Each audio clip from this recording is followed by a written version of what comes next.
they stay there, and they say yeah, and they stay there. Cause all I do is win. My name is Victor Nicholson from Charlotte, North Carolina, and I need you to pay attention. If you spent any time on the East Coast during the late 80s or early 90s, then you're familiar with the Central Park Five. This was a major news story that involved the assault and rape of a white female jogger. One of the most publicized crimes of the 1980s. April 19th, 1989, 5 African-American boys, 5 teenage boys were arrested in connection to this case. 4 African-American and 1 Hispanic. If you spent any time on social media, then you know film director Ava DuVernay released a 4-part Netflix series entitled When They See Us. This series was inspired by the Central Park Five and aimed to tell the story of the wrongful incarceration of these young boys and shed light on injustice in this country. This was a classic case of guilty until proven innocent. One Saturday evening, I began watching this episode. And during the first episode of this series, I had to turn it off because rage was building and hatred was in my heart. During this episode, police officers interrogated these young men and convinced them to confess to this vicious crime. During this episode, they interrogated these young men and made them sit in an interrogation room. In an interrogation room that's dimly lit. An interrogation room that makes you be separated from the rest of society. In an interrogation room, you're uncertain of your future. In this episode, these young boys, their life was being taken away. And if truth be told, there are some people in this room that feel like they're in an interrogation room. The loss of a loved one, a failed marriage, or a career-limiting move.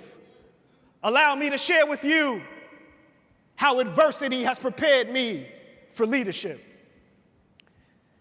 These boys were innocent. Growing up in New York City, I graduated from a prestigious university, St. John's University. After college, I had the opportunity of landing my dream job of working for the NBA. I got to travel the country and meet some of my favorite players.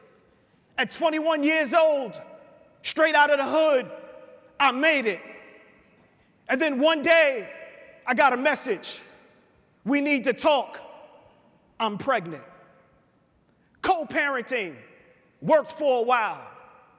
And then one day, my daughter's mom said, I'm moving to California to pursue my dreams. My daughter remained in New York with me. And overnight, I went from living the dream to a full-time dad with a baby bag. My daughter had one parent in another state, and she had me as a workaholic.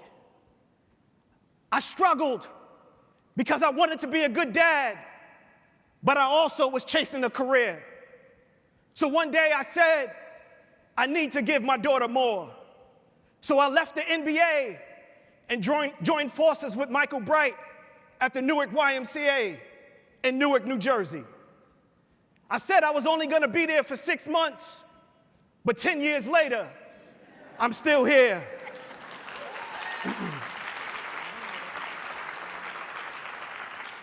Many of you are laughing because that is the same story that you share. At the Y, something happened for me. I found my purpose. I found my identity, my purpose of serving community and fatherhood. Many people see the pictures of my daughter and I on Facebook, but they don't understand we had some dark times. If a man cannot protect or provide for his family, then what is left of a man? I came home one day and found an eviction notice.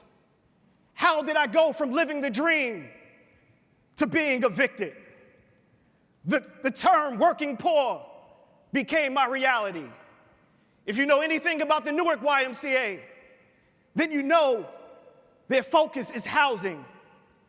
God had a sense of humor because I was serving the poor, I was serving the homeless, and I was homeless. I can remember the nights of sleeping in my truck. I can remember the nights of sneaking into the Y and laying my daughter on the futon that I had in my office. I can remember I didn't want people to ask me questions, so I would sneak in the Y late at night and leave out early in the morning. Sal, if there was ever a breaking moment in my life, this was that breaking moment. This was my interrogation room. One of the most humiliating moments of my life was walking into the welfare office asking for help. But while waiting for that help, I sat in my office and cried and prayed and prayed and cried. But while I was crying, I was working. I couldn't sleep, so I was getting so much work done, which led to a promotion. Even in the dictionary, pain comes before promotion. I can remember receiving this ID card from the welfare office. And today, this card sits in the back of my wallet, right behind my bank card, so that every time I pull my bank card out to make a purchase, I'm reminded of what God has done for me. I went from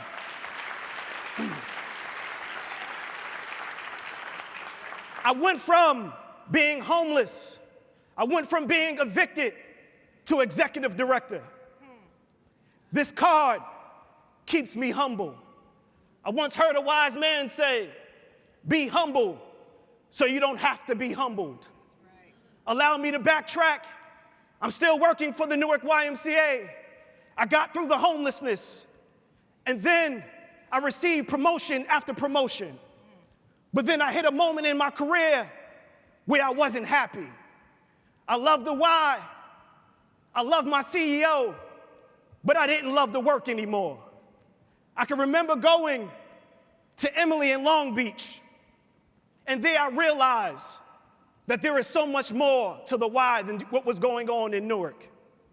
And then I can remember Emily Holthouse coming to see one of the programs I started. And she stood in my office, the same office where my daughter would sleep. And she said, if you're in the same position next year, shame on you, because you have so much more to offer to the Y. And I truly believe that when you find yourself frustrated with your career, it often feels like an interrogation room. And right now, I believe someone in this room is at that point in their career. While attending Emily in Dallas, Michael Duvall threw me a lifeline. I had my initial interview for my current position on the hotel balcony. Within 4 weeks, my U-Haul was loaded, and my daughter and I was headed to Charlotte, North Carolina. I arrived in Charlotte.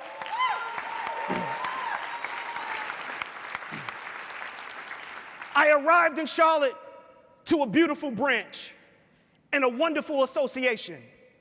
I took my team through Patrick Lencioni's book, The 5 Dysfunctions of a Team. We went out into the community and became the hands and feet of God. We exceeded our budget by $357,000. We exceeded our annual our annual support campaign goal. We had great teen programming and senior programming. Our SEER survey scores came back, and our pyramid was all green. My first 15 months on the job, and we're winning.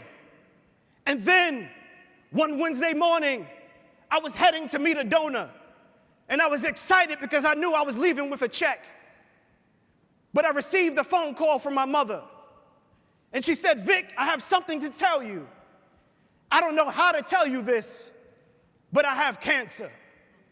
I was confused because I needed to be in New York with my mother, but I had a branch to run.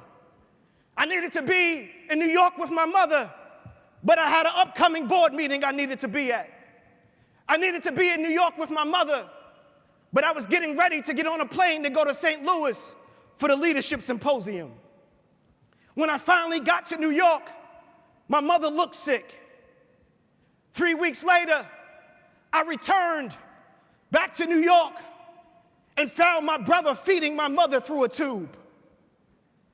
I went back to Charlotte, and then when I returned, in 3 months, my mother went from diagnosis to stage 4. Shauna, I participated in Mecca. I went to a number of Emily's. I'm writing a paper for the leadership symposium.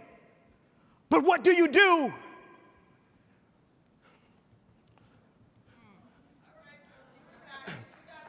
What do you do when you're winning at the Y, but losing at home? Right now, the term work-life integration is being tossed around. But what happens when work is the only thing that keeps you sane because your life is out of control? Right now, I'm not the only one in the interrogation room. I'm sure there are other people in this room struggling. Fred,